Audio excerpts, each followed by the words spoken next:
So I decided to try WoW for the first time ever. It's a 15-year-old MMO, and yet here I am, and here are my first impressions of it. Now what got me to finally bite the bullet after resisting it for so many years, and with how Activision Blizzard is as a company, especially lately? Well, honestly, current times, life is basically on hold and I've been having an itch for a good MMO. And as far as I know, and as far as history goes to show, World of Warcraft is the king of MMO. Now I'm against a sub fee, but WoW feels like an old familiar game even though I've never played it, and there's a sense of comfort in that.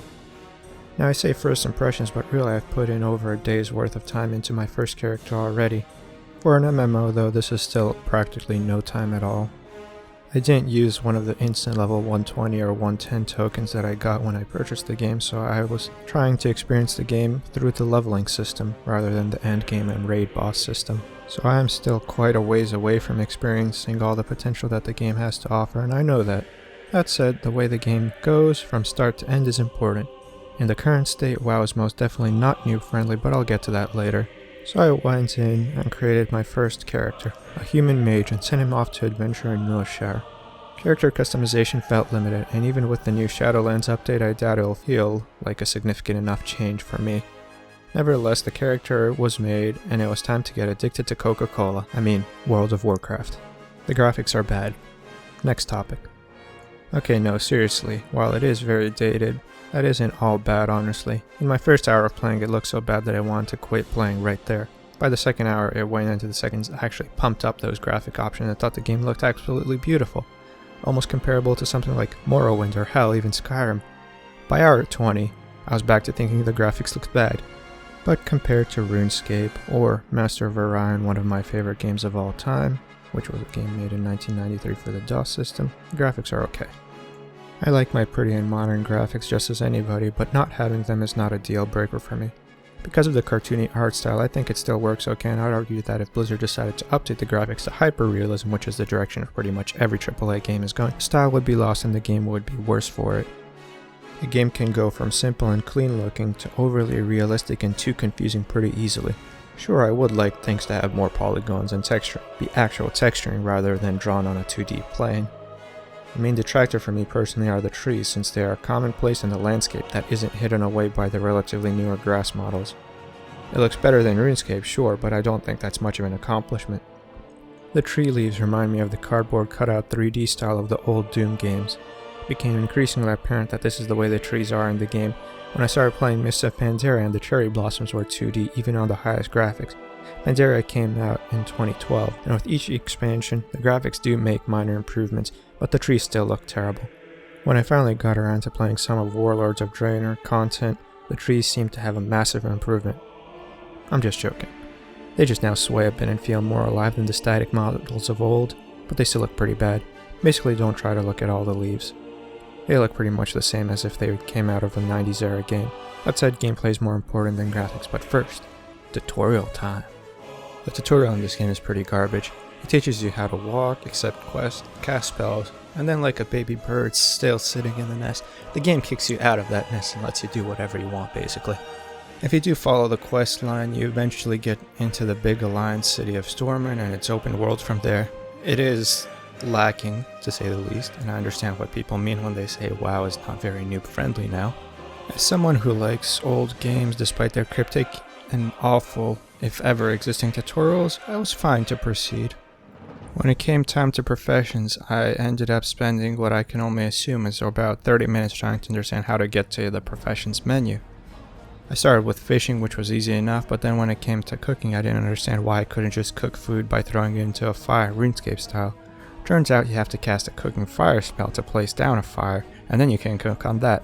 The discovery made me feel both dumb and smart at the same time.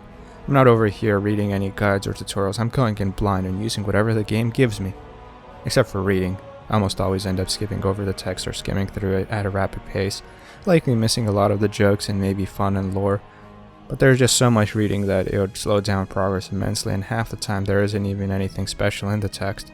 Go over there, talk to that NPC, kill these pests, or bring some NPC here, then drop that thing from the mob you need to kill, lead to an NPC, that way to some place, use this item quest giver gave you in the area marked on the map, give me some amount of stuff and some amount of stuff you can find in this area.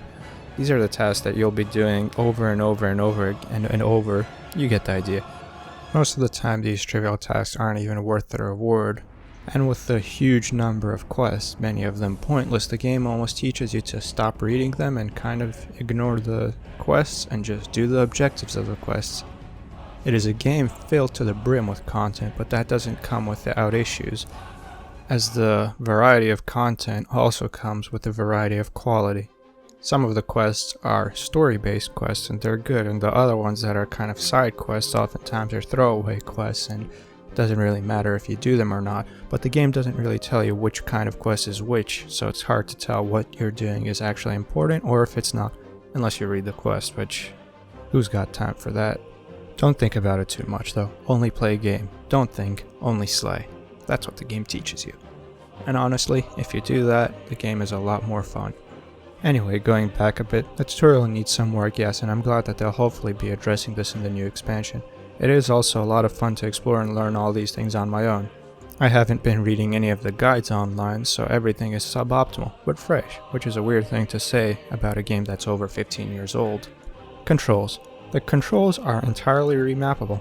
They're okay. It works fine. There's nothing special here, and that could be said about literally every MMO that came out in the late 2000s because they used a very similar control style. It's fluid and it works well. Nothing more to say on that. I thought it would feel more clunky than it actually is, and honestly that's a good thing that it's not as clunky as I was expecting. After all, there are mice specifically tailored towards MMO games with 16 plus buttons on the side. Meanwhile, I was doing okay with my normal Death Adder, which only had 2 buttons on the side and 2 buttons on the top like a regular mouse. Also, flying is quite fun and it's quite fluid. Combat. This one is obviously very different depending on the class type you chose. Since I started with Mage, I can only expect that Warlock has a similar style of combat. I'm not a fan of standing still to cast, but it's fine. It's fine. It works. Lots of buttons to press, so even when you're standing to cast, there's still very little empty time when you're not doing anything at all. Not being able to move while casting also forces you to think about where you want to stand before you start casting. Lots of it is just picking a good place to stand and then unleashing a barrage of spells. I decided to go with Fire Mage over Arcane or Ice because fire probably does more damage, and how could I say no to Pyroblast and Flame Strike? Fire Mage it is, and it seems like it should be pretty easy to redo things to work for Freeze or Arcane Mage at any time, so I don't feel like it matters too much what I choose. And when it comes to music, the game is iconic. There's way too much that I could probably say about music, but I want to keep this short.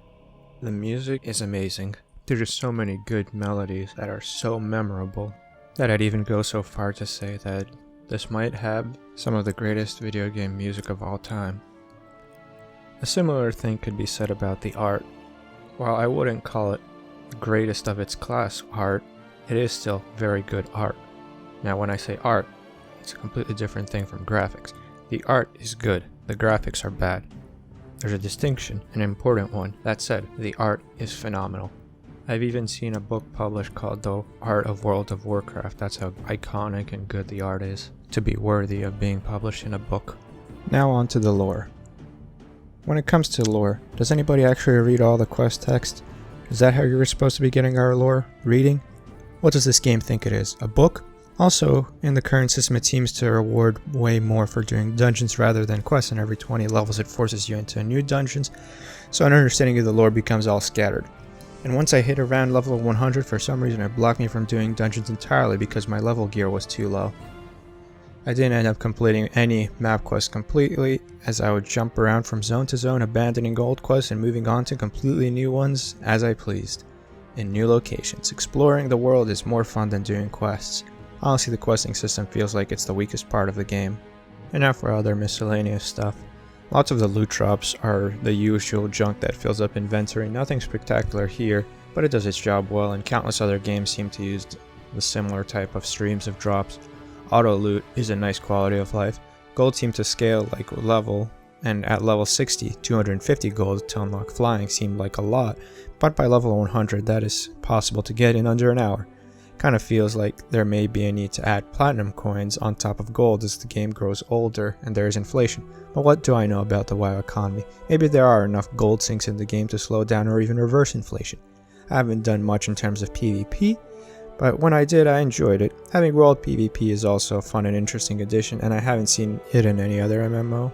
The wilderness in RuneScape doesn't count because that's only a specific area for PvP. Having flying taken away on certain maps without an explanation feels hollow and almost annoying. Having abilities taken away is never fun, but I can see why it's needed to be done with flying. And while I'm on the topic of flying, I do feel like the difference between fast travel and flying, I'd usually choose fast travel because flying can take a very long time over long distances.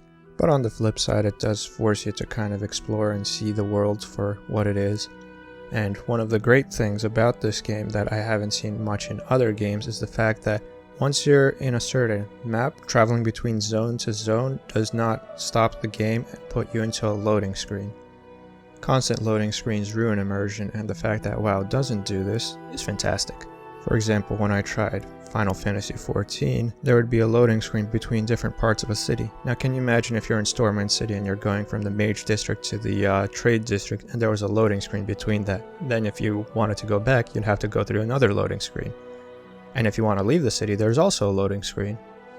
I mean, it's a small nitpick thing to talk about, but it does matter for the overall experience of the game. And now for my conclusion.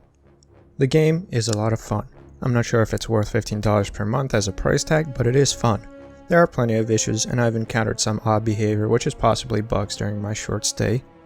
The game feels like several different games stitched together. It's an MMO, it's an RPG, but they feel separate. Dungeons are probably the strongest aspect of this game when it comes to the leveling experience. And of course, all of the cutscenes are very nice, and where most of the knowledge of the lore comes from. Since the world is so big and still expanding, older zones seem to have fewer players in them, so it feels more like a single-player RPG with occasional multiplayer. Cities still feel alive, so it's clear that people are still playing. Lots of people. I haven't encountered much in terms of toxic players, but then again, I haven't encountered or interacted with many players beyond a few words or sentences at most. And there you have it. That's my initial experience with World of Warcraft.